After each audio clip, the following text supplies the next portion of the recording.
Next, 22nd question. Two ideal diodes are connected to a battery as shown in circuit. The current supplied by the battery is. ఇక్కడ circuit మీరు చూసినట్లయితే ఇది ఏమో D1 and D2. D1 వచ్చేసేమో ఈ బ్యాటరీకి forward బయాస్లో ఉంది, D2 వచ్చి reverse బయాస్లో ఉంది. ఓకే, సో ఫార్వర్డ్ బయాస్లో ఉన్నది మాత్రమే కరెంట్ని ఫాలో అప్ చేస్తుంది, ఇది ఫ్లో చేయదు. సో ఇక్కడ 5 volts బ్యాటరీకి కనెక్ట్ అయి ఉన్న డయోడ్ D1 యాక్టివేట్ అవడం వలన ఓన్లీ 10 ohms నుంచి మాత్రమే కరెంట్ వెళ్తుంది. సో టోటల్ సర్క్యూట్ రెసిస్టెన్స్ వచ్చి 10 ohms, సర్క్యూట్ పొటెన్షియల్ వచ్చి 5 volts.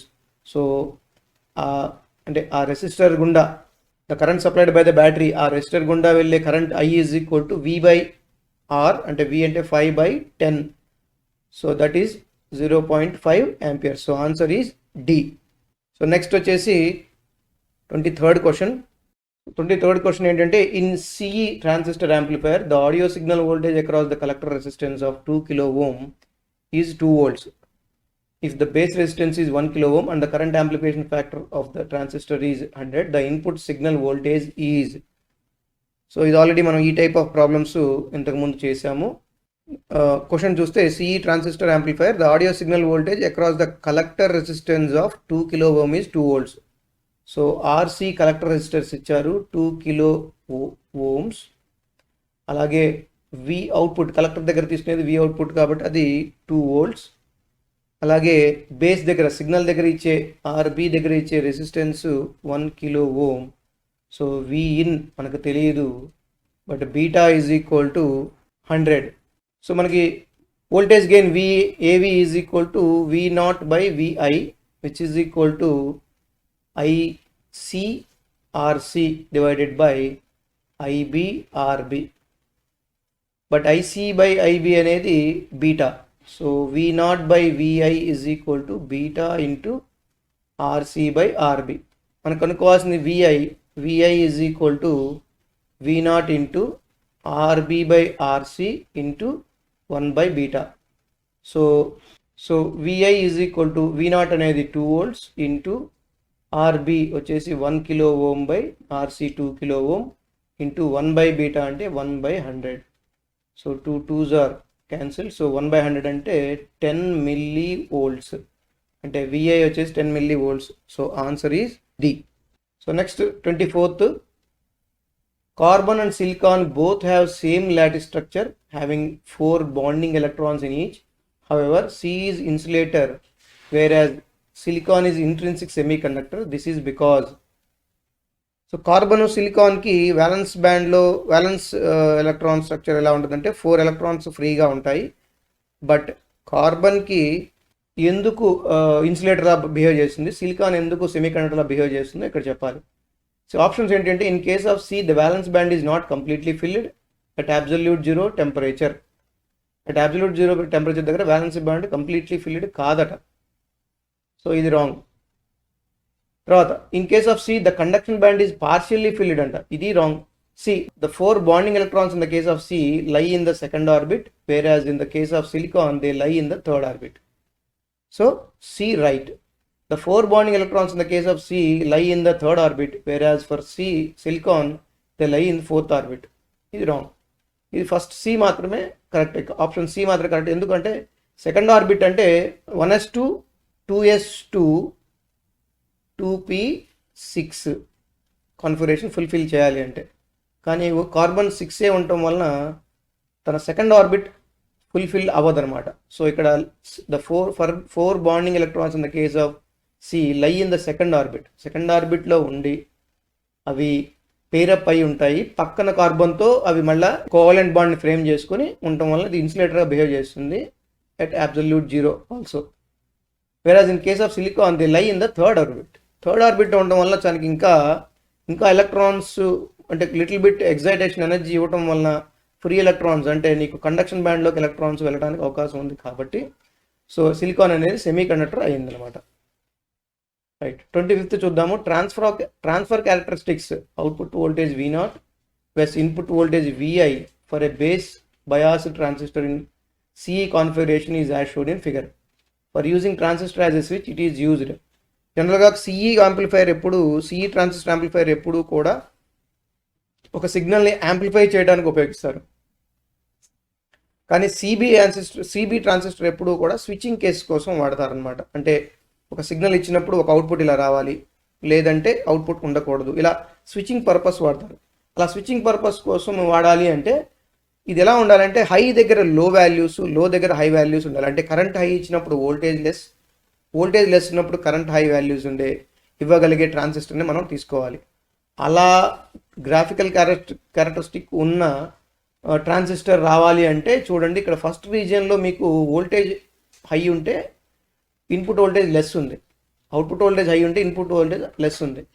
ఇక్కడ ఈ రీజియన్ 3కి వచ్చేటప్పటికి ఇన్పుట్ వోల్టేజ్ ఎక్కువ ఉంటే అవుట్పుట్ వోల్టేజ్ తక్కువ ఉంది. సో ఈ రీజియన్స్లో వర్క్ చేస్తున్నప్పుడు మాత్రమే ట్రాన్సిస్టర్ మీకు స్విచ్ లాగా వర్క్ అవుతుంది.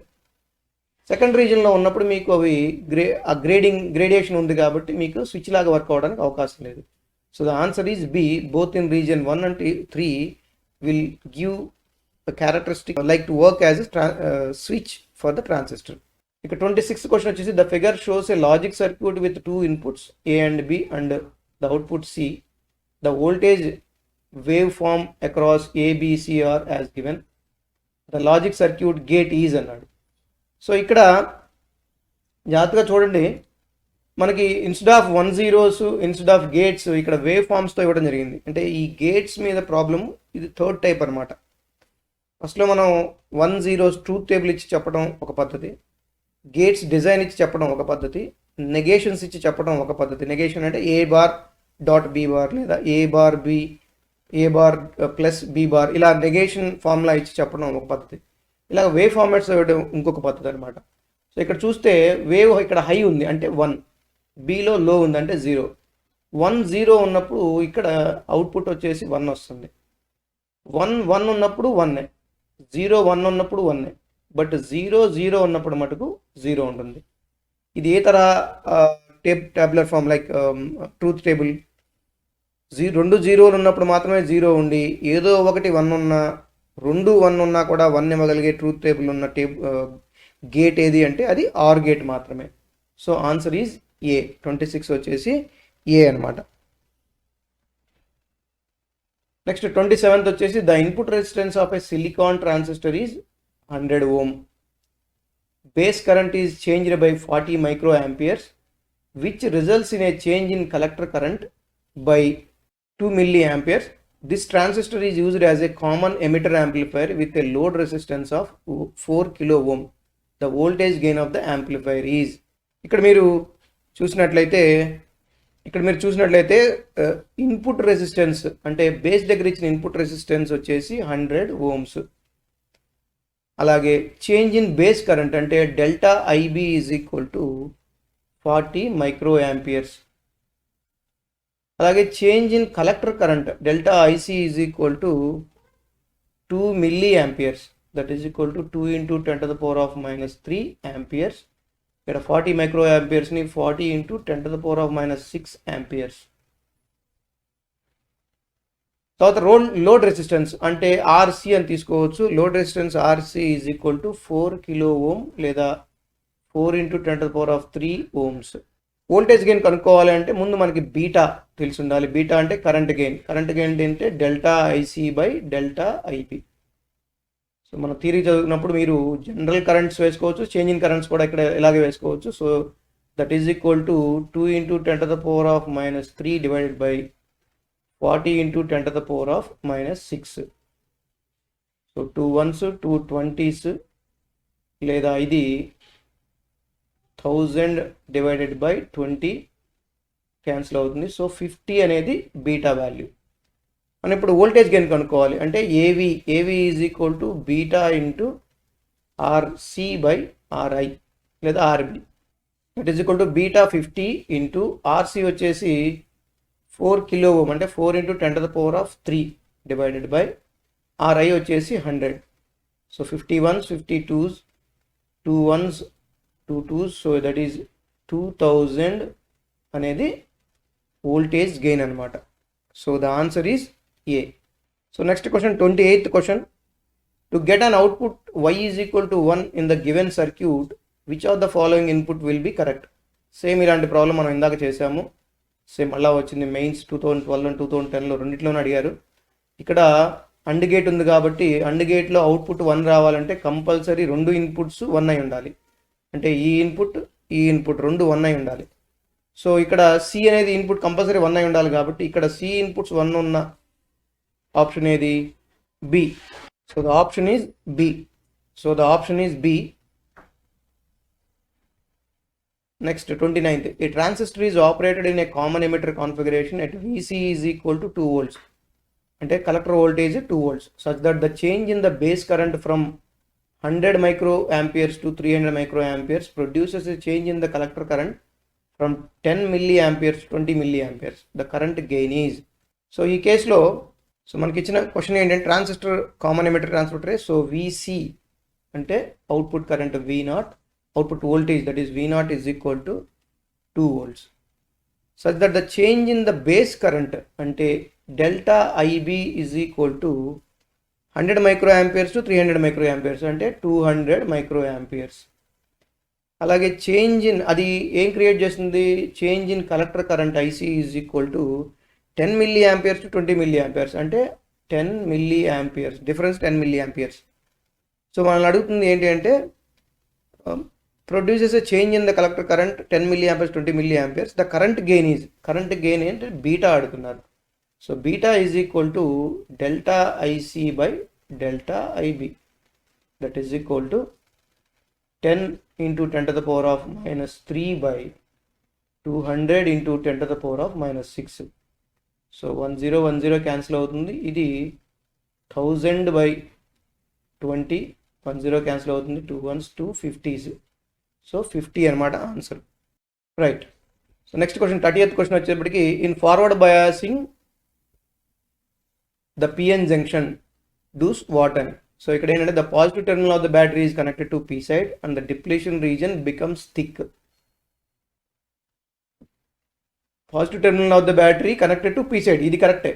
కానీ డిప్లీషన్ రీజన్ బికమ్స్ థిక్ అంట, పెద్ద అవుతుందంట, ఇది రాంగ్. ఫార్వర్డ్ బయాస్లో ఎప్పుడు డిప్లీషన్ లేయర్ థిన్ అయిపోతుంది, అంటే తగ్గిపోతుంది. So the positive terminal of the battery is connected to N side and the depletion region becomes thin. ఇది false. So positive terminal P కి కనెక్ట్ చేయడమే కరెక్ట్. సో ఇక్కడ D చూడండి, the positive terminal of the battery is connected to P side and the depletion region becomes thin. So D is the answer. So that's all for these 10 questions, students. So please like, share and subscribe. మీకు ఏదైనా doubts ఉన్నా, personal class కావాలన్నా, live class కావాలన్నా, work books కావాలన్నా, materials కావాలన్నా కూడా మీరు WhatsApp చేయండి స్క్రీన్ మీద స్క్రోల్ అవుతున్న నెంబర్కి. సో నేను తప్పకుండా మీకు పంపించడం జరుగుతుంది. Thank you very much.